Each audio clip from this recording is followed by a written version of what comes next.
How's it going, everybody? Welcome in to another episode of Mavs Step Back Podcast. I'm your host, Dalton Trigg. I'm joined, as always, by my co-host, Drew Johnson. Please be sure to go like, rate, and subscribe on all your favorite podcast platforms. Hit that subscribe button on YouTube.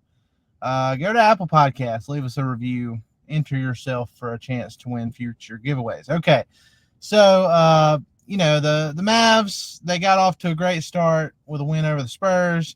They immediately came back down to earth in the second game of the season in Phoenix, which was surprising to me because, one, Phoenix was on the second night of a back-to-back. They were missing Bradley Beal and a couple other players.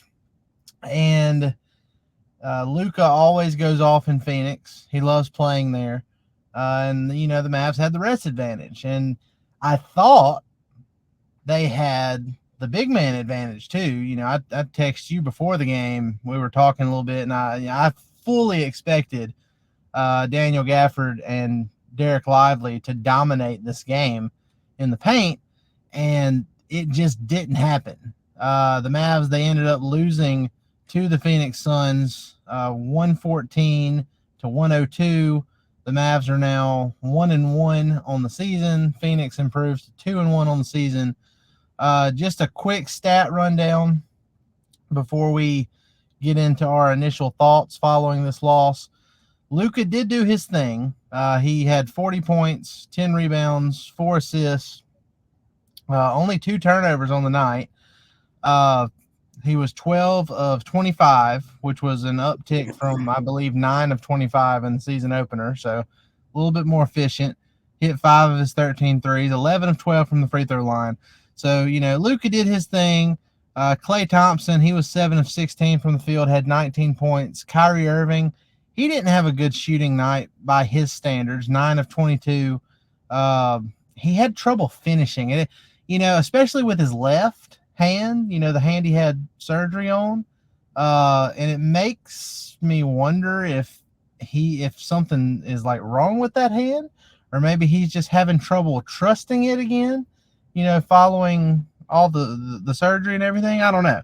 But he looked kind of off, but he still ended up with 22 points. So of the Mavs, 102 points, Luka, Klay, and Kyrie had 81 of them, which isn't going to cut it. No.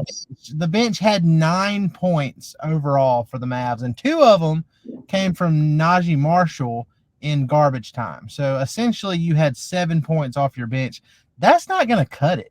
Not for a team that that has the depth that this team has. Quentin Grimes only getting 6 minutes. Didn't even get a shot in this game. Najee Marshall, 1 of 5 in 16 minutes. Not going to cut it. Of those 9 bench points, Derek Lively had 5 of them. And he did have 11 rebounds in his 21 minutes. But, man, it was rough all around, and I am interested in getting your, raw thoughts after we just sat through that and experienced the first disappointing loss of the season. Yeah, it was disappointing. It was like, the sour milk version of basketball is what I would like to call it, just because it's just hard to watch. Like the first thing you mentioned, Kyrie not being able to finish layups. He wasn't the only one. We couldn't do anything as far as finishing routine plays were concerned. We couldn't make the easy ones. We couldn't make wide open 3-pointers. The shots that we want are there. We were getting them. It's not like Phoenix was taking us out of what we wanted to do. We just couldn't execute. And I don't know if that's just a lack of focus. I don't know if the guys didn't sleep last night. I don't know what happened. But we've got to be able to make the simple plays. I mean, for God's sake, we're professional basketball players here. We got to do a better job of that, specifically layups. I would love to know how many layups we missed tonight because it was abysmal. Maybe you can get back to your point here, and I just wanted to put this in there, but maybe a Suns fan did like a Mavs fan did to Victor Wembanyama and the Spurs. you see that story about apparently, well, allegedly, a Mavs fan pulled the fire alarm at the Spurs hotel I heard about that. Yeah. the I night didn't hear before it. Mavs fan. maybe, yeah, maybe a Suns fan gave the Mavs, a taste of their own medicine. If allegedly again, but anyway, carry on. Yeah, and we just didn't complain about it because we're better than the Spurs. But anyway, Exactly. but anyway, building off of missing out on easy plays and not executing, we allowed that to get into our heads, and we allowed it to affect our energy and our effort, specifically on the defensive end of the floor. But I mean, overall, in general, like you would see, lapses in effort, you would see lapses in energy, you would see lapses in focus, and that just can't happen from a team who is aspiring to return to the NBA Finals and come away with the gold this year. You can't have these lapses. You can't. Championship teams don't have lapses. Not like that. Not for, the majority of the game. And because of these lapses, I already said it negatively impacted us defensively, but it caused us to settle for not only just low percentage shots on the offensive end, but low percentage and minimal action possessions. How many times did we see people try to do island work, just try to go for ISOs? Yeah. And yeah, Luka and Kyrie are capable of doing things out of those scenarios, but it's not sustainable. It's not. I mean, we weren't even getting pick and rolls. Like the easiest thing in the book to run, we weren't even getting that high ball screen that we usually do. We were literally just ISOing and going at them, and it's just not sustainable. It's not. I want to say we also got beat on the glass. Last time I checked, it was like 2 or 3 minutes to go in the game. We were down like 10 on the glass. Made up some ground there. So lost the rebounding battle 47-46. Really, okay. I mean, look, this game came down to making more shots. And that's not making more shots, because the Mavs technically made one more shot than the Suns did in this game, but the percentages were just a lot. You're not going to win very many games in the NBA when you shoot under 40% from the field, and that's what the Mavs did. 39.8% shooting overall as a team, to the 45% the Suns shot, and then from the three-point line, the Mavs shot 31.7%, where the Suns shot 35.9%. So that's the big difference.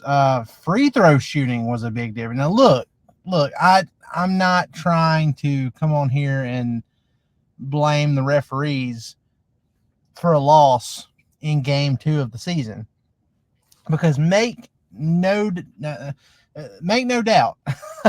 have no doubt, the Mavs played like shit in this game. I mean, that's mainly what happened here. But I will say the officials had a big influence in this game too. I mean, there's just no way around it. The Mavs shot 18 free throws, hit 15 of them. Phoenix shot 37 free throws in this game. If the Mavs breathed on a Phoenix player, it was called a foul. And, Phoenix was allowed to play physical, whereas the Mavs weren't a lot of the time. And that hurts, because, this is a physical roster. This roster was constructed for playoff style basketball. And everything we heard heading into the season, with how the new rules being implemented by NBA officials, it was supposed to allow for players to play more physical, in the regular season, not just in the playoffs. That wasn't the case tonight. Tyler Ford, that guy, every time the Mavs play, he is a problem. And I don't know what it is, but, he just feels like he's the star of the show and takes out, all the fans at Footprint Center, they paid admission to see Tyler Ford. They didn't come to see the Dallas Mavericks play the Phoenix Suns. They wanted to see Tyler Ford blow his whistle, and boy, did he blow his whistle tonight. Is that little bald dude? He's not bald, but he just, I don't know, he just kind of looks like a dickhead. Anyway, Well, I mean, he's not bald, but I mean, he doesn't have much hair. But anyway, Tyler Ford, he grinds my gears, as Peter Griffin would say. So again, you can't. The Mavs played horribly in this game. There was very little attention to detail. Energy was low at times. Sense of urgency was low at times. But again, some of that gets sucked out of you by not being able to play the way you're built to play. And I mean, 37 free throws to 18 free throws is just egregious in my opinion. So, anyway. All right. So I'm gonna have to play devil's advocate here. Okay. So I'll agree with you on this. There were definitely inconsistencies in the way that it was officiated on both sides. I will agree with you on that. The free throw line discrepancy, it tells some of the story with that. However, I will also say that the reason that the Suns were able to get so many free throw opportunities is because they were aggressive going to the basket. They attacked the rim a lot more than we did, I would say. And that kind of goes back to my point of us settling a lot of times, not only for bad shots, but for bad possessions. So there's a little bit of both going on there, in my opinion. Also, and I do agree with that. Like this is just one example. So, every time Devin Booker drives to the basket, whether he's fouled or not, if he falls down, they're going to call the foul. I mean, that's just how it is. He flops. That's part of his game. Devin Booker is a very good player, but man, he flops a lot. And he did tonight, and he got, several free throws off of that. The game, I believe it was 108 to 100. There was a little under 3 minutes left. Mavs had the ball. They had a chance. The defense forced a stop. Kyrie Irving's going down on a fast break. He does like a little up and under move. I thought he got fouled. I thought it was pretty clearly a foul. Like he should have gotten 2 free throws. Could have cut the deficit to 6, and then you still have like 2.5 minutes left. That could change things. But, he didn't get the same call that, Devin Booker got several times throughout this game. And I feel, stuff like that is not the only thing that affects an outcome, but stuff like that just really irks me. And it happened at a key point in the game. There was also one with Najee Marshall that was very similar, where he literally got knocked to the floor because he got body bumped. And Nurkic got the ball, but he also got Marshall, like heavily got Marshall with his body, like body checked him. Like any other circumstance, that's a foul. And that was a huge reversal, because they initially called the foul and then they reversed it, which I thought was ridiculous. But that's I get what you're saying. In key points, whenever you make calls like that, that's a problem. But what we also have to consider is these guys are getting used to a new way of officiating. These officials are probably. So maybe they're just making mistakes. I don't know. I'd like to give people the benefit of the doubt this early on, just because it's so early in the season. But I agree with you. I'm not even going to talk about officiating for the rest of this pod because I feel icky doing it. I mean, I do. I feel gross talking about officiating in the second game of the season, and especially when guys like PJ Washington shot 2 of 10 from the field. Yeah. And, like in the first game, PJ Washington was 4 of 11, and now he's 2 of 10 in this second game. So he hasn't shown up yet this season. He's playing, pretty solid defense, but I just, he has to hit shots. Jaden Hardy in his 13 minutes, the 6th man of the year, he wants to win 6th man of the year and all that stuff. And, he went 0 of 4 in 13 minutes, 0 of 3 from 3. We talked about his consistency last pod.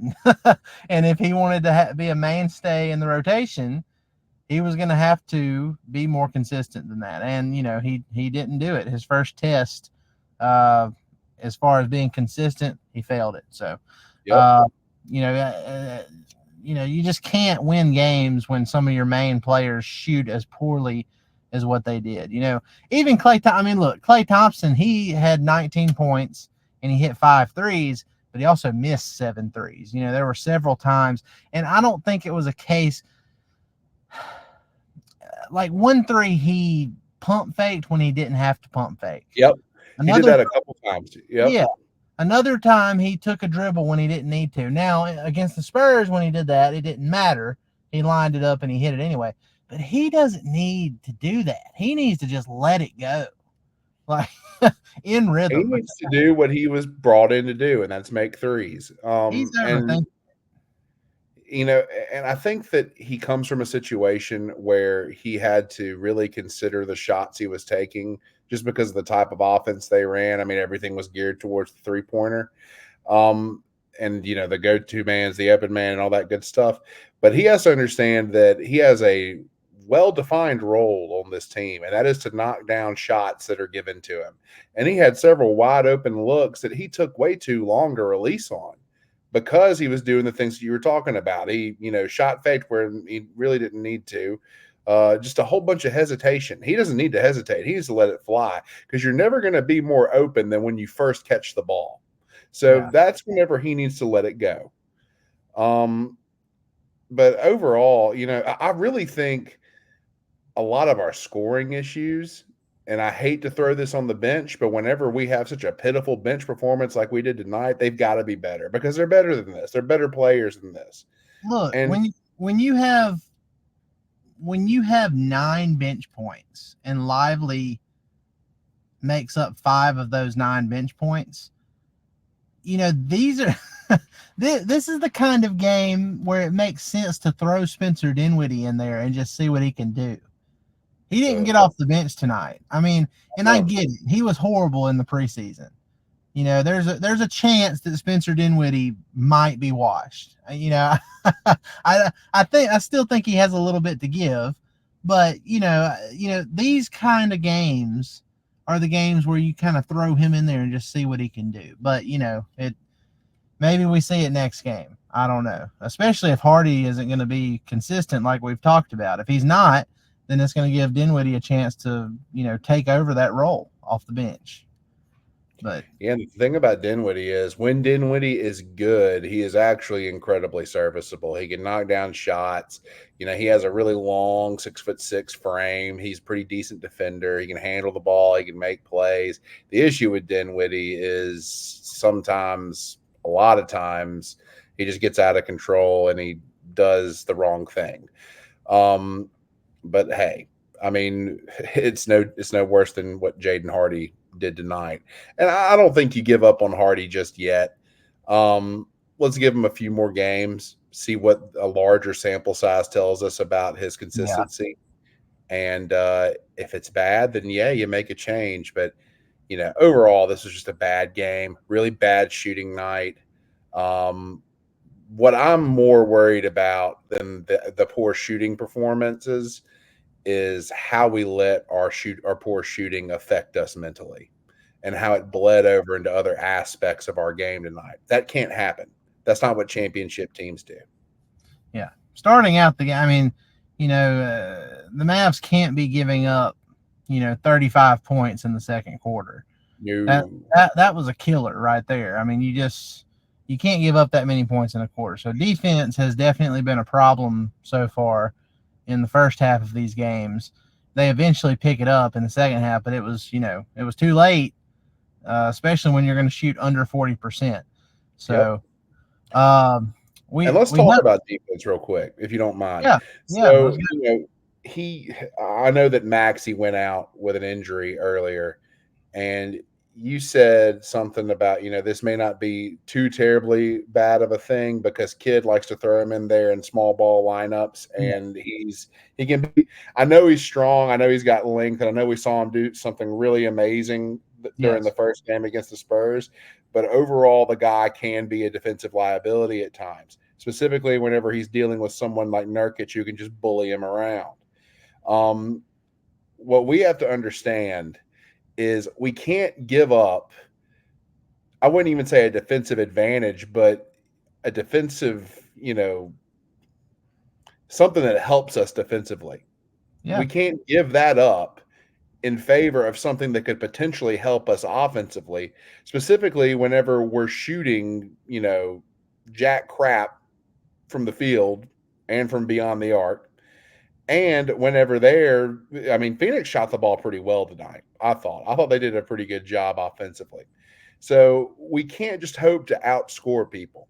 We can't give up defensive, I guess we'll call it advantages. We can't give up defensive advantages in favor of offensive boosts, because that's not how this game works. This game is won on the defensive end of the floor.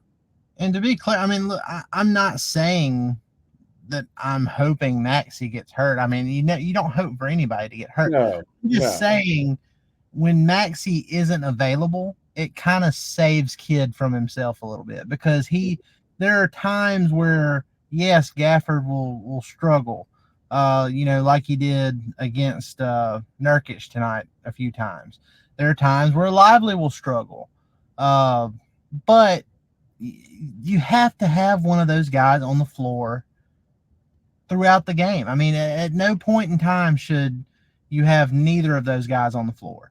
And when Maxey is healthy and available, Kidd has these moments where he sticks Maxey at the 5, and Maxey isn't. I don't view him as a stretch 5 or a stretch 4 even anymore, because he doesn't shoot it consistently enough.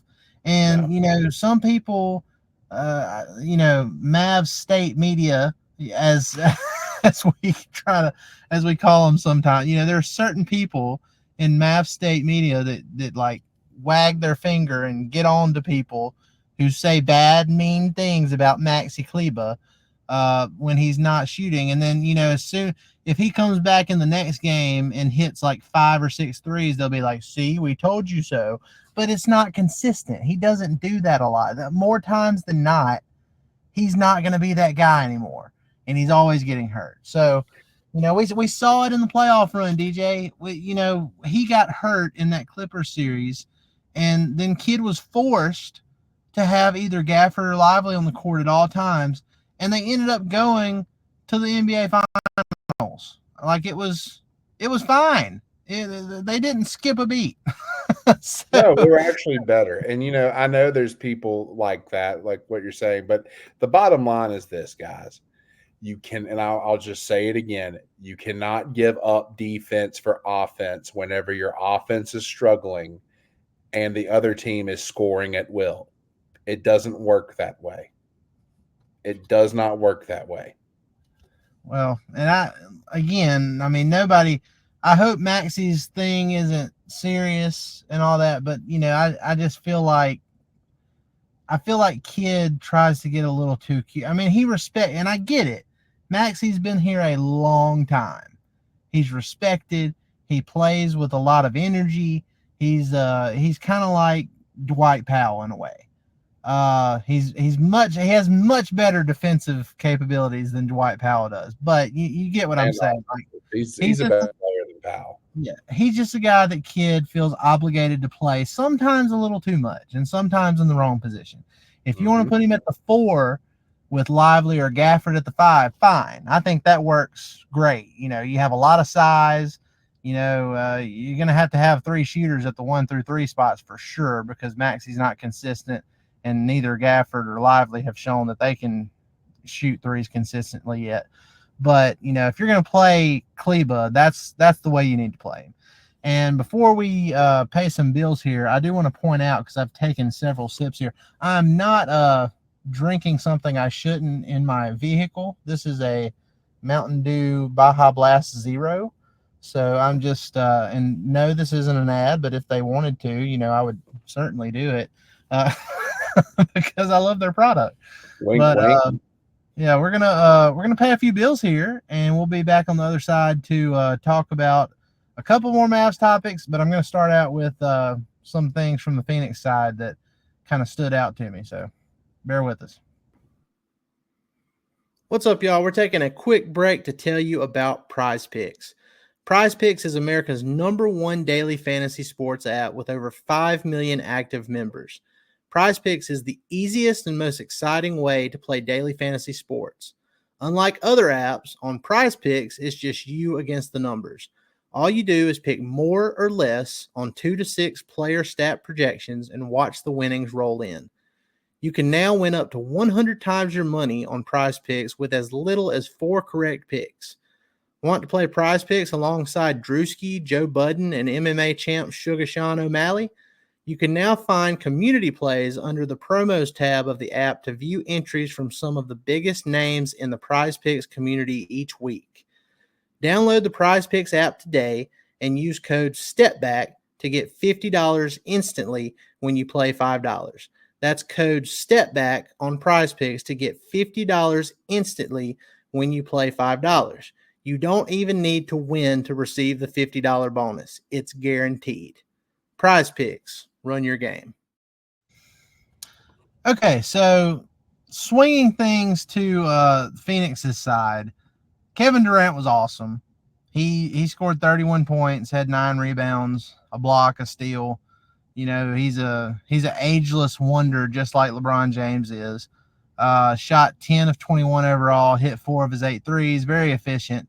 There was a point in the fourth quarter, and Luka played amazing defense on him, you know, at the top of the key. But Kevin Durant rose up over him, nailed a shot, and as he was backpedaling, he looked Luka in the eyes and told him, said, "You're too small." And that pissed Luka off, but unfortunately, Luka was not able to do anything about it this time. But, you know, we know how Luka takes stuff like that, so that's something to watch for the next time the Mavs and the Suns match up, because you could just tell that got under Luka's skin so bad. But Kevin Durant, he was amazing. Booker finished with 21 points, even though he was 4 of 12 shooting. He had 11 of 12 free throws. So 11 of his 21 points came from the free throw line. He was awful from the field otherwise.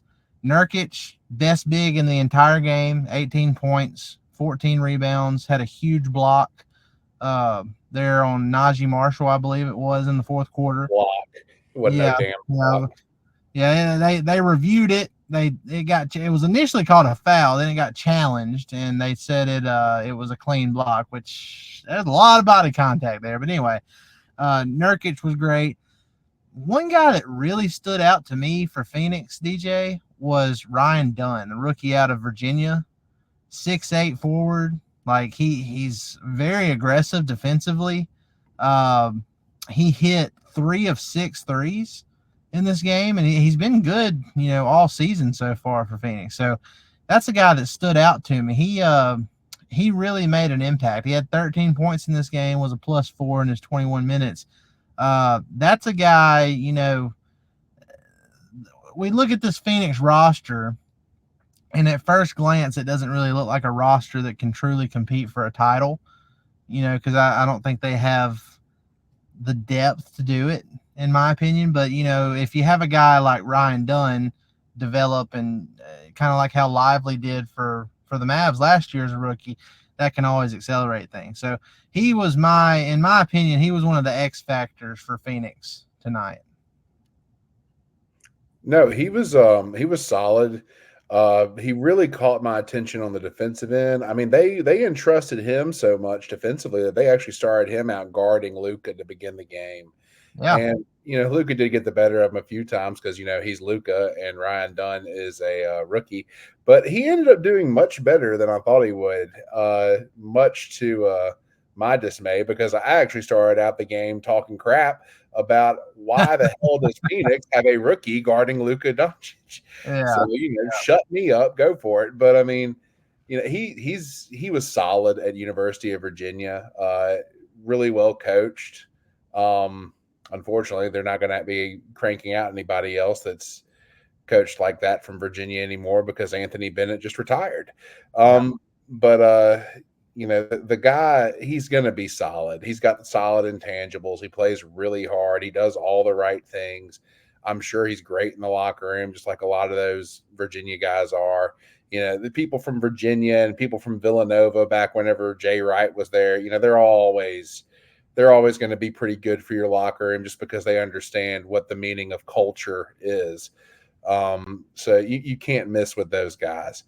But yeah, no, I was really impressed with him. Where did they draft him at? That's a good question. I think it was okay, let's see. It was the first round, 28th pick. Oh man! And guess what, guys? We're going to have a pick this year somewhere around there. So Yeah. just goes Yep. to show there You is never know. value up and down the draft. You just have to find it. Well, and again, I think he was their X factor. And I think, look, putting a rookie on Luka, putting a guy like that on Luka, I feel like that's strategic. We've seen it before, especially like when the Clippers play the Mavs. Most times you don't see Kawhi Leonard, or back when Paul George was on the Clippers. Most times you don't see Kawhi Leonard, Paul George, somebody like that starting out on Luka. They put like Terrence Mann on him. So Who did a sometimes, pretty good job. Terrence yeah, Mann did a pretty decent job. I feel like that's strategic. Take a guy who isn't a high volume offensive guy that you need points for. Take the guy that doesn't shoot a lot, have him exert the energy it takes to try and keep up with Luka, and then your guys like tonight, Kevin Durant, uh, Booker, even though he shot the ball horribly. Other guys down the stretch have the energy to keep up their offensive firepower instead of having to exert so much energy keeping up with Luka. So it's probably strategic, but Ryan Dunn, he did his job. I was very impressed by him. One thing, we're in a group chat that's very active, very very funny things go on at times, and Very flamboyant yeah, group of people. I'm not gonna say it. Somebody just sent a message as we were recording this, and it says, "It's still too early to say this, but Grimes may have screwed himself by not extending. Because the extension deadline was this past Monday. The Mavs signed Jaden Hardy to a 3-year, $18 million extension. Grimes was also eligible, but he did not come to an agreement with Mavs, so he's going to be a restricted free agent this upcoming summer. And we've seen this in the past, and I'm not trying to say this is going to be the same situation, but we've seen this in the past where the Mavs will try to extend players, and then when it doesn't work out, it's maybe they don't get as favorable of a view from Jason Kidd as other players do that have locked in, so to speak. So hopefully that doesn't like linger throughout the course of the season. But, I do think it would have been better for him to lock into some money now, just in case this becomes a problem for him throughout the season, because not getting a field goal attempt and only playing 6 minutes in a game tonight where the Mavs desperately needed some bench scoring was kind of odd to me. It kind of makes me wonder if he got hurt and we just never heard anything, because that, the other options they had coming off the bench just weren't doing it for them. So I don't know. What do you think about Grimes? How worried are you? And I mean, I guess if this experiment doesn't work out, I mean, it'll play out in the Mavs' favor because they didn't give him the extension. Make no mistake, guys. We want Grimes to be good. Okay, we want Grimes to be good. Need him to be good. Yeah, we need him to be good. That's actually a better way of putting it. We need him to be good because Grimes at his best could be an integral part of a championship run. Yeah, I think it's too early, honestly, to really be worried about too terribly much. My biggest concern is that he might be hurt. That may be the reason why they limited his minutes. So, but who honestly knows why Kidd limited him?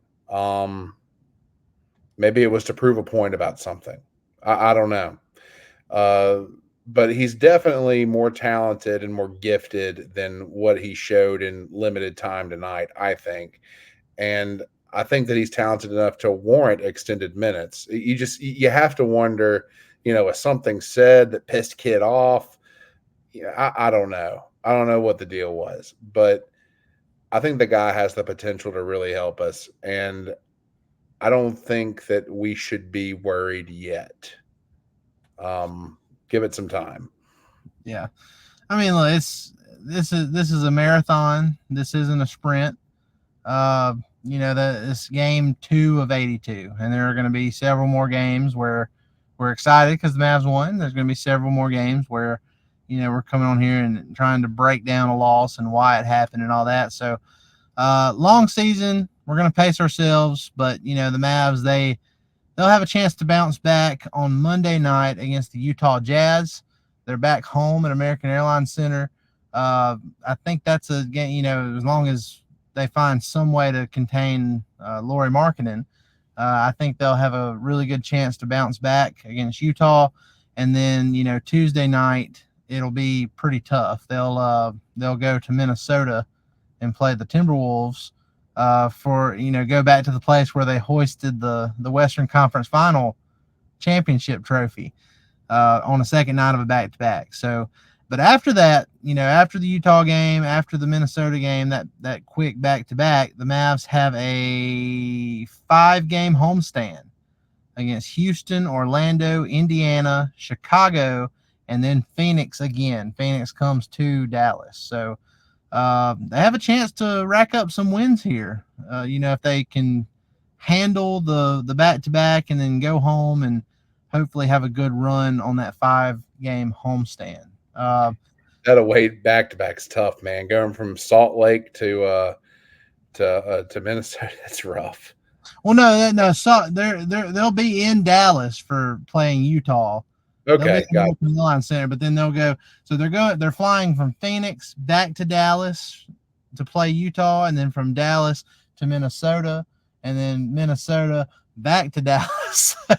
So really, the Utah, Minnesota, Houston games could be a little tough as far as travel is concerned. But look, as we saw tonight, I mean, the Suns, they just lost to the Lakers last night, I believe, and they bounced back and got a big win against the Mavs on the second night of a back-to-back. So it's just all about how you play. It's your attention to detail and just making some shots. I mean, the Mavs, they just got to make more shots. And as good, as talented, as deep as this team is, you mentioned it and you said it best earlier tonight.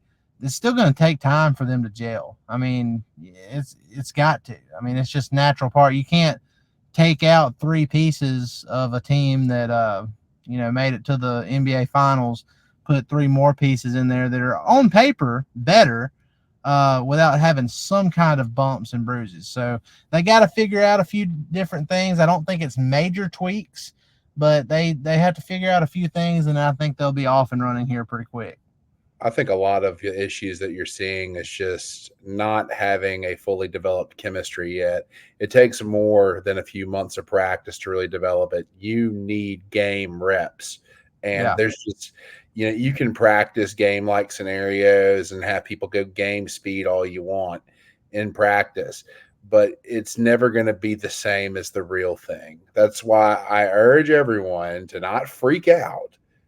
Okay, we're much better than what we're showing right now. I firmly believe that. We have the talent to be much better than what we're showing right now. And I think that we will be if everyone can stay healthy. But it's going to take a few weeks for this whole thing to come together. Yeah. Especially when you didn't have everybody playing in preseason. There's still rust there. Now, Luka, he always seems like he's laboring, even if he's not injured, which annoys me to no end. But the way he moved, that's just how he is. So it is I'm always thinking, oh, did he get hurt there? Oh no, he's just being Luka. Yeah. But even he still has some rust to knock off because this is just his second game. Basically, tonight was his second game since he played in the Olympic qualifying game. So, and he had 40 points. So he is very good. But I will say I'm going to end with this, and this isn't a Mavs note, but I just saw where the Lakers are like 3-0 now, and LeBron James, who is about to be 40 years old in December, had 32 points, 16 rebounds, 10 assists. So Lakers hype on Twitter is about to be at an all-time high. Oh, God. But I just want to let y'all know that this isn't going to last. I mean, the Lakers aren't going to last, and I'll tell you why. Because Anthony Davis isn't going to stay healthy. No, Davis is not going to stay healthy. LeBron isn't going to play all the games. As good as he is, he's going to end up missing some games. I just don't see it lasting. So I hope Lakers fans enjoy it. They've looked very good so far. Dalton Connect is a very good player. I can't believe he dropped to them. Yeah, that's a freaking crime. That's ridiculous. That's unbelievable. I mean, I get it. He's older. He's like 23, I think. I don't But care, dude. Ball. I thought for sure, and he's out of Tennessee. If y'all aren't familiar with Dalton Connect, you need to go look up, his highlights. I just knew he was going to be a top 10 pick. It made the SEC Player of the Year, was he not? He was. It made me sick. I just knew he was going top 10, and as he kept slipping, I said, "Oh my God, they're going to let the Lakers get him." And I mean, look, I don't think that's something that makes the Lakers a title contender, but it gives them hope, It gives them a little bit of life. I was like, why? It makes them better down the line too, honestly, just because they have him to go to. Speaking of the Lakers, did you see where Bronny James, after these first 5 games, is being kicked back down to the G League?